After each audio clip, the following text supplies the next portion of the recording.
ये कहानी है राष्ट्रीय जनता दल के सियासी रहबर अरुण कुमार गुप्ता की। वही अरुण गुप्ता जिन्होंने 15 बरस की नन्ही उम्र में संघर्षों की आग में तपकर अपने सफर का आगाज किया था। वही अरुण गुप्ता जो आज सीवान में कई बड़ी कंपनियों के निदेशक हैं। वही अरुण गुप्ता जो वीआईपी मॉल और उमेद पैलेस के ओनर हैं।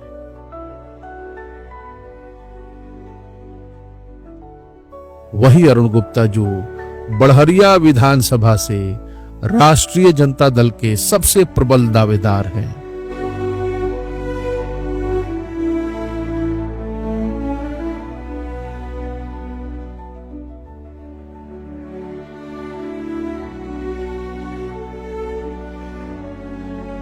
सीवान के मैरवा से 2 किलोमीटर दूर बभनौली गांव का ये पुराना सा घर, ये अरुण गुप्ता के पिता स्वर्गीय राजमंगल प्रसाद और माता स्वर्गीय गुलजारी देवी की निशानी है। इस घर में 5 अप्रैल 1971 को यानी चैत्र महीने के एक दिन अरुण गुप्ता का जन्म हुआ। गरीबी और संघर्षों से जूझते इस परिवार में बच्चे का जन्म 1000 खुशियां लेकर आया, मगर इस बच्चे को संघर्ष ही विरासत में मिला।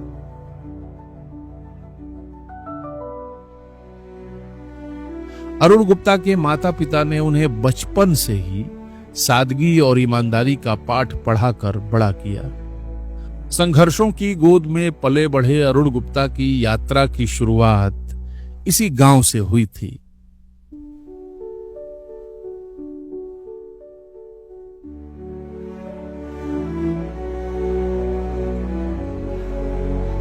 भले ही आज जिंदगी उन्हें बहुत आगे ले गई हो, भले ही दशकों पहले अरुण गुप्ता ने ये घर अपने भाई के सुपुर्द करके बड़हरिया विधानसभा के हरदिया मोड़ पर अपनी नई दुनिया बसा ली हो, लेकिन गुप्ता जी को यहाँ आए बिना चैन नहीं मिलता है।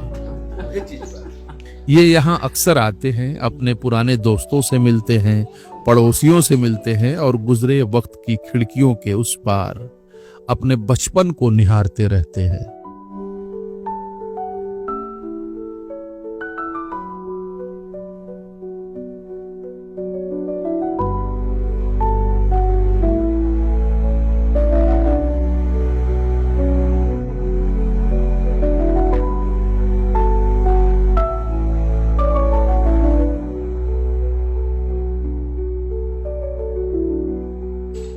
इस घर की दरो दीवार ये बताते हैं कि यहाँ कभी एक भरा पूरा परिवार रहा करता था।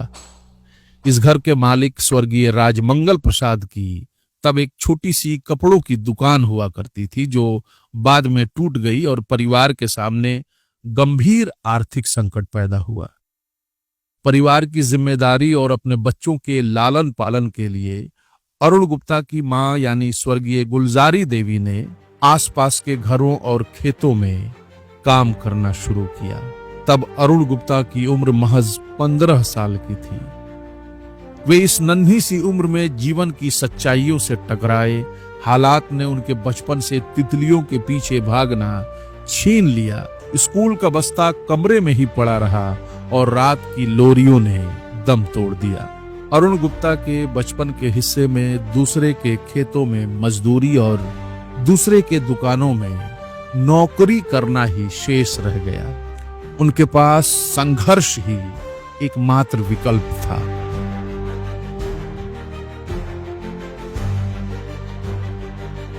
सादा मिजाजी, पुरजोर मेहनत और पूरी ईमानदारी उनके इस दुश्वार रास्ते को आसान करती गई। संघर्षों के बीच उन्होंने इंटरमीडिएट तक की पढ़ाई भी पूरी की।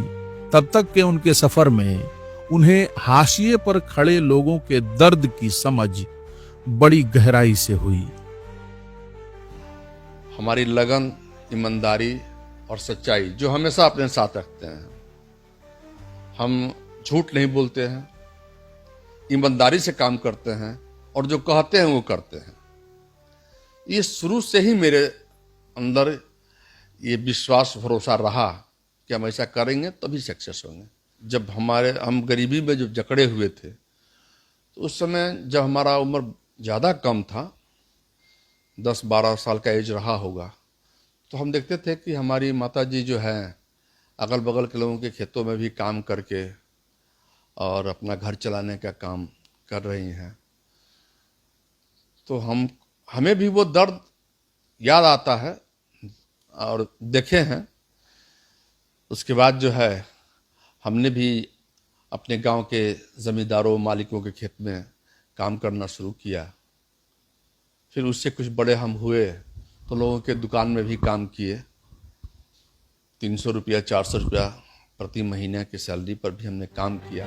1995 में उन्होंने सीमेंट के व्यवसाय से अपने व्यावसायिक जीवन की शुरुआत की। उसके बाद उन्होंने कभी पीछे मुड़कर नहीं देखा। सर्दी, गर्मी, आंधी, तूफान या किसी भी स्थिति परिस्थिति की परवाह किए बिना वो दिन रात मेहनत करते रहे। आज सीवान के सबसे सफल कारोबारियों में अरुण गुप्ता का नाम शुमार है। आज वो 8 से भी अधिक कंपनियों के निदेशक हैं।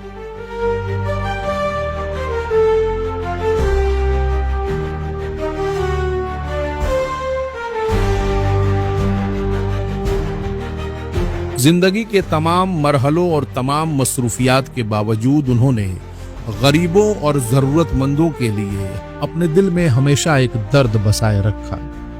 वो हमेशा मुहताजों की मदद करते रहे, चाहे किसी गरीब की बिटिया की शादी की बात हो या किसी बच्चे के तालीम शिक्षा की बात हो या फिर गरीबी से जुड़ी कोई और जरूरत। उनके दिल के दरवाजे हमेशा खुले रहे।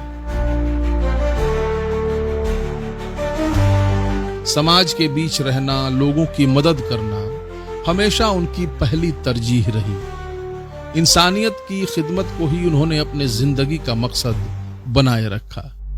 जब कोरोना काल का काला साया सीवान पर भी कहर बनकर टूटा, सड़कों पर खामोशी पसरी और गरीबों को भूख ने जकड़ लिया, उस वक्त अरुण गुप्ता ने हजारों जरूरतमंदों के लिए उम्मीद की किरण बनकर काम किया।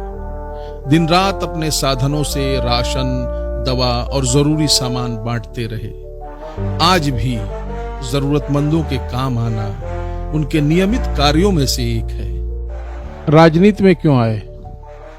देखिए, राजनीति में आने का जो कारण है, एक तो हम गरीबी से उठे हैं और गरीबों के दर्द को समझते हैं।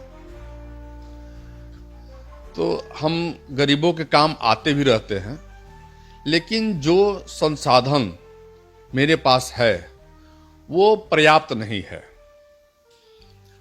इसलिए हमें राजनीति में आकर के उन गरीबों का सेवा करने का मौका मिलेगा जहां तक हम अभी पहुंच नहीं पा रहे हैं। मेरे मन में कहीं ना कहीं कसक रहता है कि भगवान ने हमें सक्षम तो बनाया, पैसा दिया, सारी व्यवस्था हमारे पास है, लेकिन इससे हमारे गरीब भाइयों की बहुत ज़्यादा हम सेवा नहीं कर पा रहे हैं। इसलिए हमें लगा कि राजनीति में जा कर के हम उनके ज़्यादा काम आ सकते हैं। कि हम नेता नहीं हैं, हम राजनीति में नेतागिरी करने नहीं आए हैं, हम पैसा कमाने नहीं आए हैं। हम मान सम्मान प्रतिष्ठा कमाने आए हैं और अपने उस गरीबी को याद करते हैं जो मेरे साथ गुजरा है। तो उनके काम आने के लिए हमने इस रास्ते को चुना है। राजद ही क्यों? देखिए, राजद के पीछे जो है लालू यादव जी